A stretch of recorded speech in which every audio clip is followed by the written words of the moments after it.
আসলে বৈষম্য বাংলাদেশ থেকে যাবে না। যে দেশে মুনাফিকের সংখ্যা যত বেশি, বৈষম্যের সংখ্যাও তত বেশি। বৈষম্য মানে কি? মুনাফিকই মানে কি? আপনি আপনার সুবিধা মতো একজনের জন্য আপনি প্রতিবাদ করবেন, একজনের পক্ষপাতিত্ব হয়ে কথা বলবেন, আরেকজনের জন্য আপনি বলবেন না। এটাই মুনাফিকি। ওই দিন বাংলাদেশে পাথর দিয়ে মারা হয়েছে যে লোকটাকে, সবাই মনে কষ্ট গেছে, সবাই প্রতিবাদ করছে, সব কিছু ঠিক আছে। তাহলে যে কুষ্টিয়া যে মানুষটার রক কেটে মারা হয়েছে, ওই জন্য প্রতিবাদ করেন নাই কেন? যে ইমাম সাহেবকে হামলা করা হয়েছে মসজিদের ভিতরে, ওর জন্য প্রতিবাদ করেন নাই কেন? চট্টগ্রাম কক্সবাজারে যে মানুষটার উপরে যে নির্যাতন হয়েছে, হত্যার চেষ্টা চলছে, ওর জন্য প্রতিবাদ হইতেছে না কেন? এটাই তো মুনাফিকি। মুনাফিকির সংখ্যা কি? মুনাফিকির সংখ্যা এটা না যে আপনি একজনের পক্ষপাতিত্ব হয়ে কথা বলতেছেন, আরেকজনের জন্য বলতেছেন না। এটাই মুনাফিকি, এটাই বৈষম্য। চরমোনাই সারা বছর চরমোনাইকে ভণ্ড বললেন, চরমোনাই জামাতি ইসলামকে ভণ্ড বলল। এখন চরমোনাই ভাইয়ে ভাই, এখন সব পুরান হাদিস ভুলে গেছে, এখন ভালো হয়ে গেছে না? চরমোনাই যদি পাথর মারার যে বিষয়টা নিয়ে আন্দোলন করছে, মানে বড় বড় কথা বলছে, চরমোনাই তো ইমাম সাহেব মারা গেছে ওই ব্যাপারে তো কথা বলে নাই।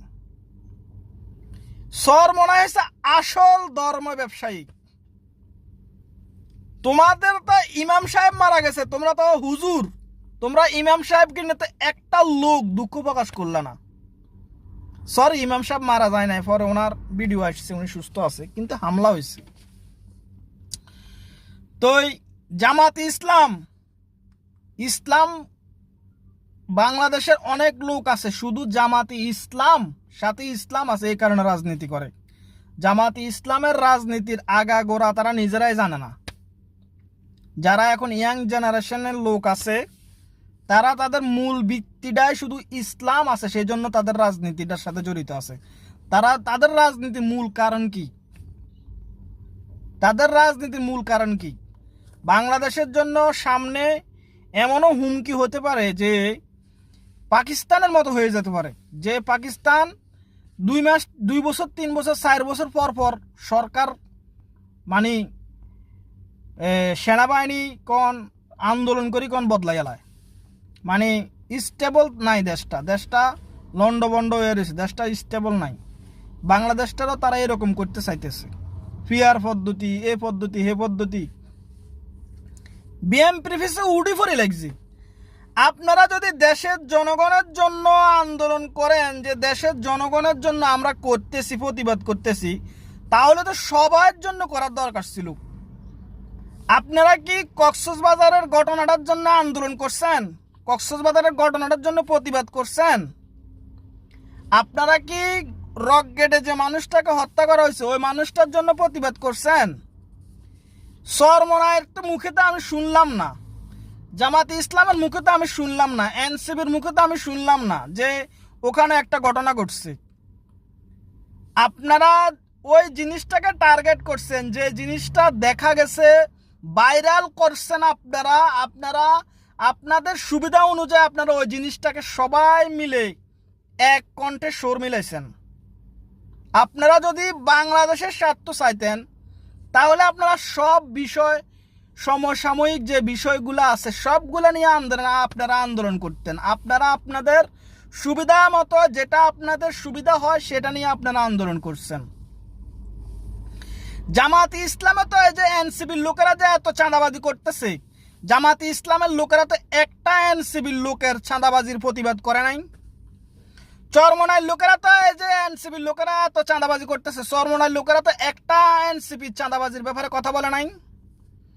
শুধু বিএমপির পিছে লাগিয়েছে, কারণ তারা জানে বিএমপি বাংলাদেশের আবমান জনতার দল। বিএমপি এ ক্ষমতা যাবে, ক্ষমতা চাইলে তাদের ক্ষমতা নাই, সেজন্য মানে আওয়ামী লীগের চেয়ে বড় শত্রু এখন তাদের কাছে বিএনপি।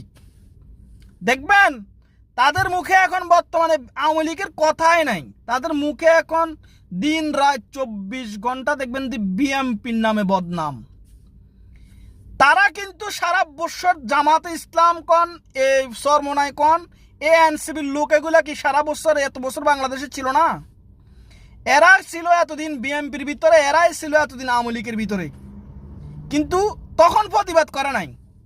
কিন্তু আজকে এত বছর ধরে প্রতিবাদ করে গেছে, বিএনপির লোকেরাই প্রতিবাদ করে গেছে। এখন তারা সুযোগ পাইছে, এখন আবার যাদের সাথে থাকি প্রতিবাদ করছে, এখন তাদেরকে হুগা মারার জন্য বসে দিছে।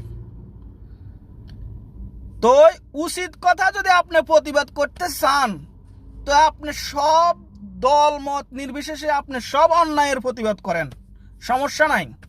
আপনার সাথে জনগণ আছে, আপনার প্রতিবাদের জন্য আপনি ন্যায় সংযত যে সমস্ত বিষয়, যে কোনো বিষয়, এখানে জামাতের লোক অন্যায় করবে আপনি প্রতিবাদ করেন, বিএনপির লোক অন্যায় করবে আপনি প্রতিবাদ করেন, আপনি প্রতিবাদ করেন।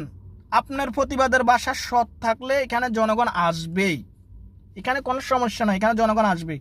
কিন্তু আপনি যদি এক বিষয়ের দিকে ফোকাস থাকেন যে বিএনপি কিছু করলো কিনা, না, এখানে এনসিবি করছে কিনা, জামাত ইসলাম করছে কিনা, অন্য অন্য দল করছে কিনা, আপনি সব দিক দিয়ে ফোকাস রাখেন। আপনি ক্ষমতার অন্ধ হয়ে যায়েন না। ক্ষমতার জন্য আপনারা যে এখন বর্তমানে হুজুরেরা বলতেছে ইসলামের পক্ষে ভোট না দিলে আপনি জান্নাতে চলে যাবেন, জাহান্নামে চলে যাবেন, এগুলা কি ধরনের হাদিস? একজনে বলতেছে কোরআন হাদিসের মধ্যে আওয়ামী লীগ বিএনপির নাম আছে। আপনারা কি আপনাদের মন মতো হাদিস বানায় লেতেছেন? ক্ষমতা যাওয়ার জন্য কি উন্মাদ হয়ে গেছেন, পাগল হয়ে গেছেন? আপনারা তো সারা বছর ওয়াজ করেন যে মুনাফিক এটা সেটা, মুনাফিক, আপনারা বড় মুনাফিক। আপনারা এক হুজুর আরেক হুজুরে মিল নাই কেন? আপনারা এক হুজুরে আরেক হুজুরে গালাগালি করেন, কিন্তু এখন ক্ষমতার যখন আসছে, ক্ষমতার কথা যখন আসছে, তখন আপনারা সব ভাই ভাই হয়ে গেছেন। তা আপনারা ইসলামের জন্য তো এরকম ভাই ভাই হন না, আপনারা কিন্তু ক্ষমতার জন্য ভাই ভাই হয়ে গেছেন। তো আমার কথা কেউ মনে কষ্ট নেবেন না, আমরা সব সময় অন্যায়ের বিপক্ষে অবস্থান করছি, ন্যায়ের পক্ষে ছিলাম, ইনশাআল্লাহ থাকব। আপনি যে কোনো কিছু নিয়ে কথা বলেন, সমস্যা নাই, কিন্তু কোনো একটা পক্ষে বলবেন, কোনো একটা পক্ষে বলবেন না, এটা ঠিক না। আসসালামু আলাইকুম।